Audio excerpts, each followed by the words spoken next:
So, welcome back. I'd like to welcome everyone back to Driver the Wedge, our golf social media platform of the golf culture, where we like to say that golf is not only a sport, but it's also a way of life, the golf culture. Let me first begin this segment by introducing who's in my foursome today.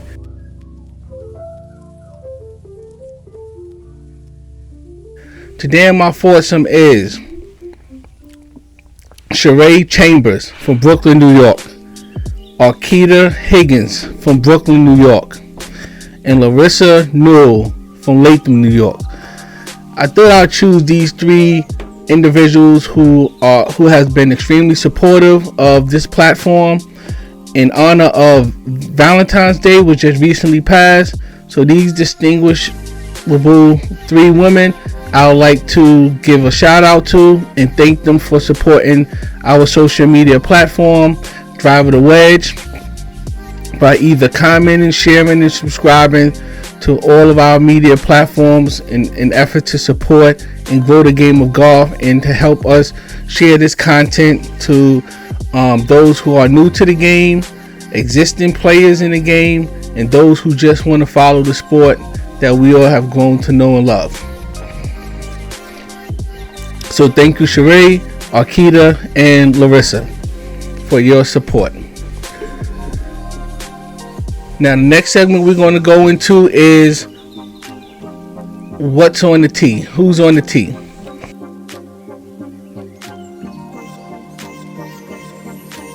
Who's on the tee today is the big cat, Tiger Woods. Tiger Woods was competing in the Genesis Open in California, to which he had to withdraw due to an illness. And based on Tiger Woods' condition, this is his fourth time in the last 6 tournaments which he had to withdraw from the tournament before completing tournament play. Tiger released a statement on his social media page, Twitter, and it indicates, which is now affectionately called X, where he confirmed that I would like to confirm that I had to withdraw from the Genesis Invitational due to illness, which we now know is influenza. I'm resting and feeling better. Good luck to the players this weekend. I'm disappointed to not be there and want to thank Genesis USA and all the fans for their support. This is from Tiger Woods' confirmed social media page. Okay, so the question is, well, let me just say this. I'd like to say that it is a breath of fresh air that it wasn't due to an injury, because we all know Tiger Woods' history as it relates to his physical ailments and his inability to perform or be present in tournaments consistently. Given the nature of this withdrawal, it can happen to anyone. He has confirmed that it was influenza. There also was reports that was issued via different media outlets, which talked about Tiger having to be given an IV because of dehydration, as well as just to that emergency medical personnel was called to the golf course in Riviera, at the Riviera Country Club, to support Tiger and to give him some medical treatment in efforts to get his physical condition back up to par. So let's just keep our fingers crossed, hope and pray that Tiger returns back to the game of golf and that he performs well at a high level.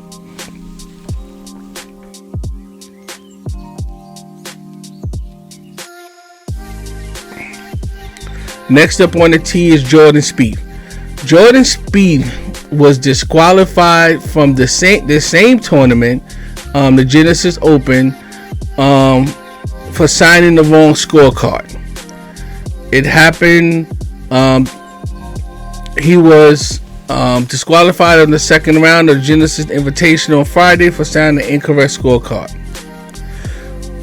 Jordan Speith indicated in a statement that he gave to media outlets that today, per Jordan Speith, today I signed an incorrect scorecard and stepped out of the scoring area after thinking I went through all procedures to make sure it was correct, wrote Speith. After an opening round of 5 under 66 on Thursday, Speith shot a 2 over 73 on Friday before the disqualification. The hole in question was following a double bogey on the 18th hole that dropped Speith back to 3 under for the tournament. Speith quickly fist bumped his playing partners and their caddies before sprinting to the steps of the Riviera Clubhouse. Speith wound up signing for a par on a hole in which he scored a bogey, a 3-putt bogey, from my understanding. Now, this is a tough situation for me, from someone who followed the game, and I'm pretty sure you guys who are watching this content follow the game. You have a love for the game. You understand that this is the only game in which we call our own penalties. We are very self-policing, and if anything, rules officials who are present are primarily there for the interpretation of the rule, but they still give you the opportunity, once they interpret the rule for you to make your own decision in terms of how you want to apply that rule. Now, being such a touchy situation, I find it extremely hard or difficult to believe that an error of this magnitude can be made at this highest level. You have your caddy who accompanies the player who keeps score. You also have the playing partners, from my knowledge, that keep score of everyone in the group. So if there's a group of 3 golfers or 4 golfers, not only do the golfer and his caddy keep the score, but also the golfer and the other caddy of the other players, they keep your score as well, and vice versa. So for me and with that system of checks and balances being so prevalent, or being and how long these gentlemen have been on the tour, you would think that someone would have caught that error, because it's just, the status quo.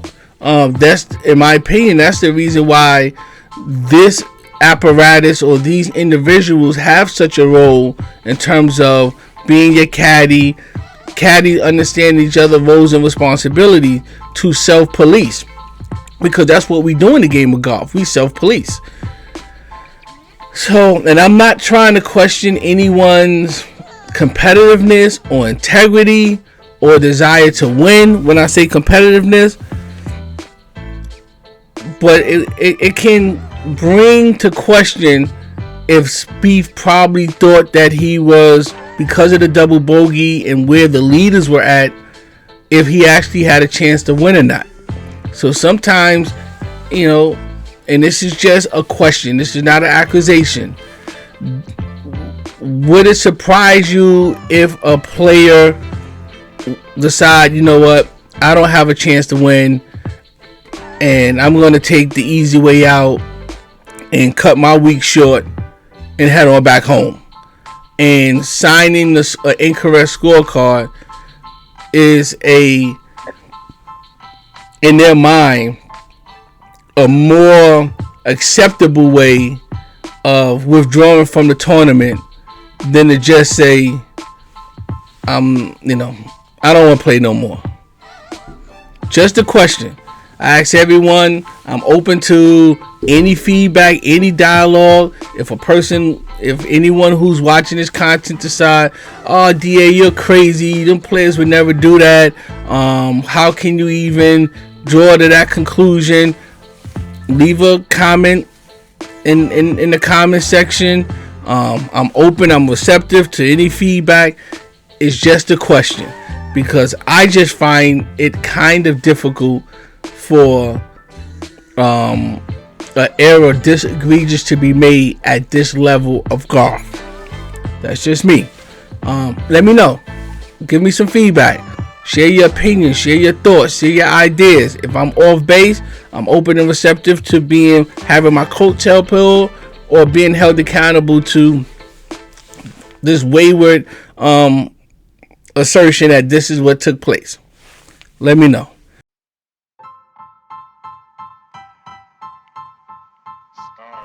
I would like to talk about the great Dr. Charlie Sifford. As you can see over my shoulder is a jersey which was created by a golf company and brand named Bukafagi in honor of Charlie Sifford and his contribution to the game of golf and to carry on his legacy. Charlie Sifford, and this is in recognition of Black History Month. I like to believe that black people make history every day, so therefore it should be celebrated every day. But in recognition of Dr. Charlie Sifford and on his platform Driver the Wedge, I would like to give some backstory and share some information about this great pioneer. Charlie Sifford, who only wanted a chance to play and who broke the color barrier in golf as the first Black PGA Tour member. His love of golf, despite many barriers in his path, strengthened him as he became a beacon for diversity in the game, said PGA of America President Derek Sprague. By his courage, Dr. Sifford inspired others to follow their dream. Golf was fortunate to have had this exceptional American in our midst. A proud man who endured racial taunts and threats, Sifford set modest goals and achieved more than he could have imagined. Sifford challenged the Caucasian-only clause, and the PGA rescinded it in 1961.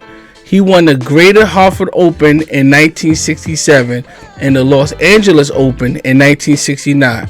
He also won the 1975 Senior PGA Championship, 5 years before the championship tour was created. His career has been fully recognized, and in 2004, when he became the first African American inducted into the World Golf Hall of Fame. And in November of President Barack Obama's tenure, presented Charlie Sifford with the President Medal of Freedom. He was the third golfer given this accolade, followed behind Jack Nicklaus and Arnold Palmer. Now, the President Medal of Freedom is the highest civilian honor that a civilian can receive from the United States, within the United States.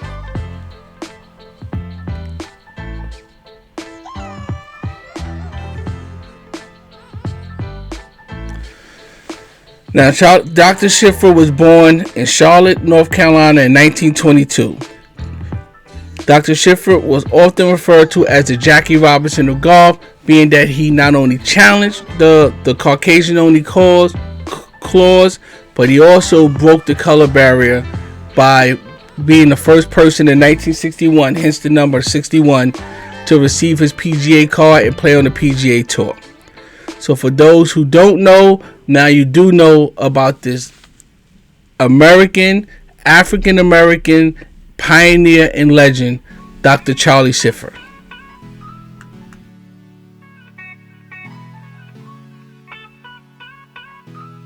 Okay, being consistent with our Driver to Wedge segment, What's in the Bag, I would like to introduce the next club that is in my bag that I carry, which is my 3-wood. And this 3-wood is a Callaway Paradigm 3-wood with a Project X Cipher 50-gram shaft with a jumbo Tour Pride grip with 5 layers of tape underneath. And I have this adjustable hosel set at a neutral setting with a draw bias, so it probably adds another 2 degrees of loft to it. I can hit this club and I'll play this club off the tee from the fairway. And as far as distance off the tee, I average probably around 250 to 255. And from the fairway, of course, with the better lie, you're going to get better contact. It goes anywhere between 220 to 235. And this is my Paradigm 3-wood forged carbon Callaway. So this is the club that's in my bag that I play. I go from the driver to the 3-wood, and I use this club out of the rough. I use it from the fairway, and I also use it off the tee. Okay. Our next segment is called The Rules of the Game.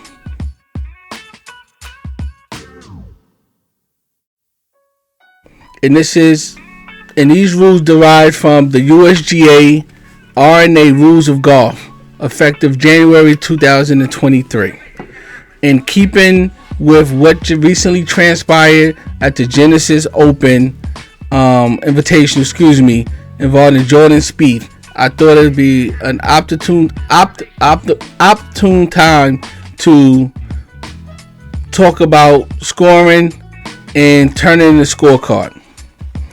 In rule number 3.3b, scoring and stroke play.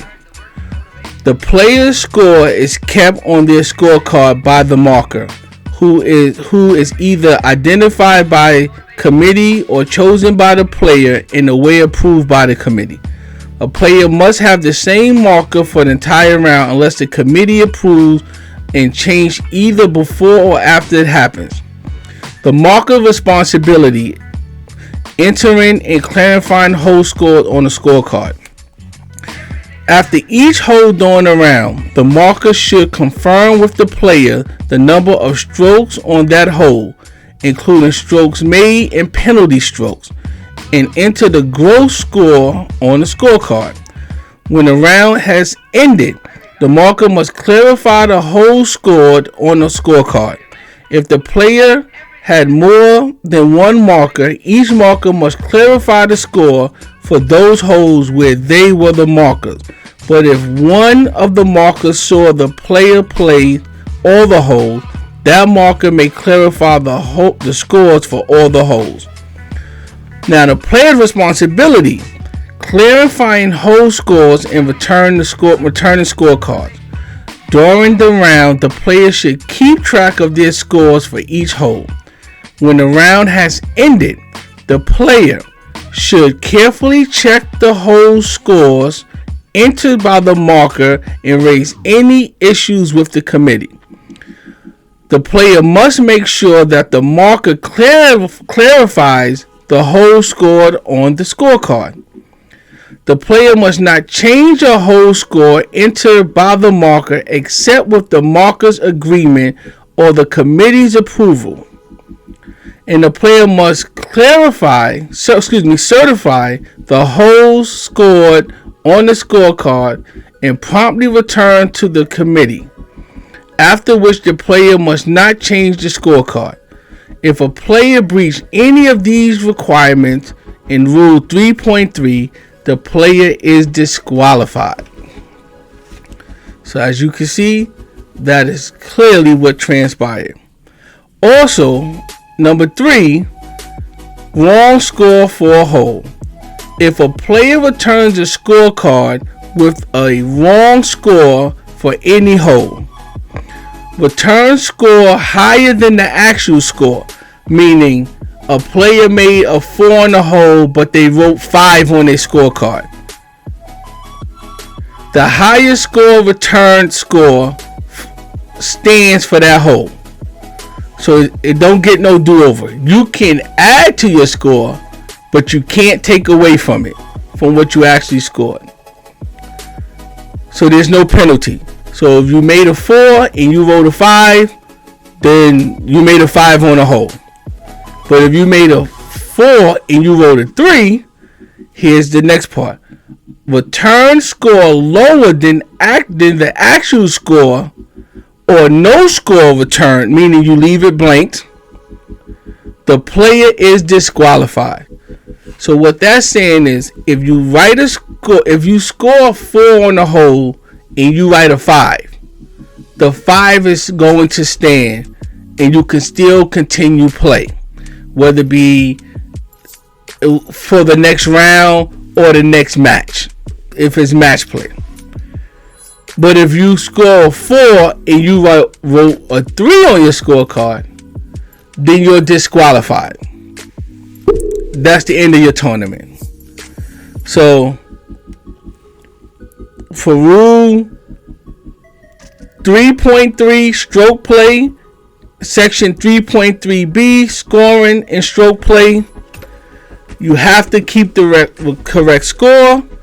Your score should be attested by both your caddy or someone who the committee has identified as a marker, or if your playing partner is keeping score and you're keeping their score in match play, then you should be able to attest a system of checks and balances that at the conclusion of your round of golf, whether it be in stroke play or in match play, that the score is accurately depicted in terms of the performance on the golf course before you sign it. You signed it, the marker signs it, the golfer signs it, the marker signs it, and or the match play, your competitor signs it to attest that your scorecard is accurate.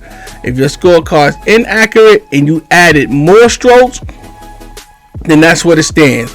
But if your scorecard is inaccurate and you took strokes away, less strokes, then you are disqualified. That is rule 3.3, scoring during the match, around the golf. I'd like to thank everyone for continuing to support and share our social media platform within the golf culture, because as I like to always say, that golf is more than just a game, it is a way of life. Continue to share, continue to support, continue to be a part of our golf community and spreading the word and utilizing this forum and content to either better introduce yourself to the game of golf or to include and be a part of the discussion that allows us to move this game forward, move the conversation forward, move the culture forward in a very productive and enhanceful way. Thank you.